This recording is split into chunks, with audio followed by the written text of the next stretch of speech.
صلی اللہ محمد و آل محمد وجل فر۔ آج جو حدیث میں آپ کے سامنے بیان کر رہی ہوں اس کے راوی امام حسین ہیں۔ وہ کہتے ہیں ایک روز میرے بھائی، میرے بابا اور میں ہم رات کی تاریکی میں خانہ خدا کا طواف کر رہے تھے کہ ہمیں کسی کی شدت سے رونے کی آواز آئی۔ میرے بابا نے کہا حسین جاؤ دیکھو کون رو رہا ہے، اسے بلا کر میرے پاس لاؤ۔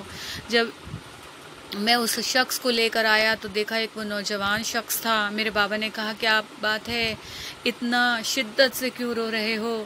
بس یہ سننا تھا۔ اس نے کہا کہ میں بہت گنہگار ہوں، میری پشت گناہ سے جھک گئی ہے، میں اپنے باپ کا نافرمان اولاد ہوں، میں نے اپنے باپ کی کبھی نہیں سنی، اور میرے باپ کی جو تھوڑی بہت پونجی تھی وہ بھی میں نے اس کی صندوقچی سے تالا توڑ کر نکال لی۔ جب میں نکال رہا تھا تو میرے بابا نے مجھے روکنا چاہا، لیکن کیونکہ میرا بابا ضعیف تھا میں نے اسے ایک دھکا مارا اور اس کمائی کو لے کر چلا گیا۔ میرے بابا نے کہا میں اللہ کے گھر جا کر تیرے لیے بد دعا کروں گا۔ کچھ دنوں بعد میرے بابا نے سامان سفر تیار کیا اور جیسے ہی وہ خانہ خدا کے دیوار پر ہاتھ رکھ کر میرے لیے بد دعا کر رہے تھے کہ میرا بیٹا نافرمان ہے، بس یہ کہنا تھا کہ مجھے فولیز ہو گئی، میرا آدھا جسم کسی کام کا نہ رہا، نہ میں ہل سکتا تھا، آدھے جسم میں کوئی حرکت نہیں تھی۔ اب وہ کہتا ہے کہ میں سمجھ گیا یہ میری بابا کی بد دعاؤں کا اثر ہے۔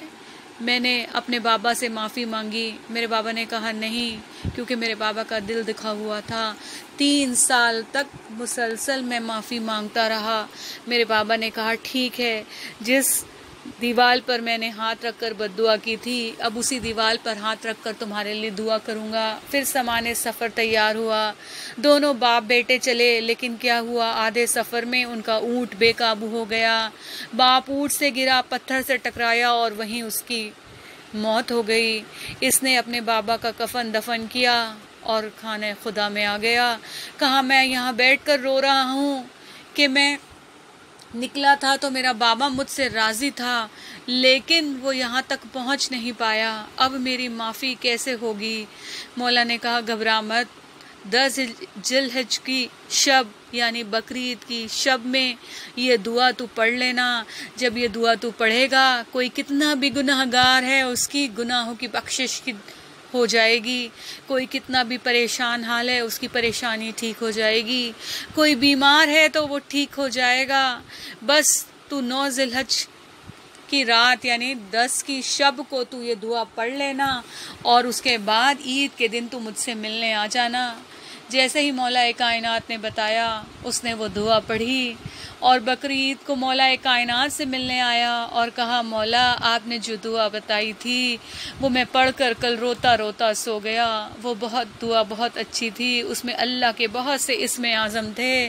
جیسے ہی میں پڑھتا پڑھتا سو گیا رسول خدا میرے خواب میں آئے اور میرے جسم پر ہاتھ پھیرنے لگے اور میں جب اٹھا تو میرا فالج ٹھیک ہو گیا تھا۔ اب آپ کو بتاؤں وہ دعا کون سی تھی؟ وہ دعا تھی دعائے مشلول۔ اس لیے کہتے ہیں بقر عید کی شب میں اس دعا کو پڑھ لینا چاہیے۔ اس دعا کو پڑھنے سے ہمارے گناہوں کی بخشش ہو جاتی ہے، بیمار صحت یاب ہو جاتا ہے، پریشان حال کی پریشانی دور ہو جاتی ہے اور ہمیں مزہ بھی آتا ہے اس کو پڑھنے میں، کیونکہ اس میں اللہ کے بہت سے اسم اعظم ہیں۔ اللہم صلی علی محمد و آل محمد۔